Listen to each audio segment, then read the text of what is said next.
এই যে এখন গোটা বাংলা জুড়ে হচ্ছে না, আমাদের পাড়া আমাদের সমাধান, পশ্চিমবঙ্গ একমাত্র রাজ্য যেখানে মুখ্যমন্ত্রী নিজে এটা ঘোষণা করে দিলেন এবং বললেন 8,000 কোটি টাকা বরাদ্দ করছেন। একটা cabinet form of গভর্নমেন্টে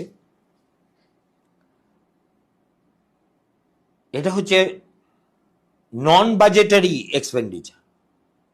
You have not budgeted 8,000 crores. Where to get it from?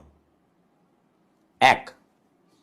দুই হচ্ছে, এটা তুমি এই ধরনের কোনো প্রকল্প করার আগে তোমাকে অডিট অ্যাকাউন্টসের স্যাংশন নিতে হবে,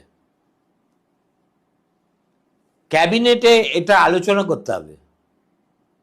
আমাদের মুখ্যমন্ত্রী তো তিনিই ক্যাবিনেট, তিনিই সিএজি, তিনিই ফিনান্স, তিনিই ভগবান, all rolled into one.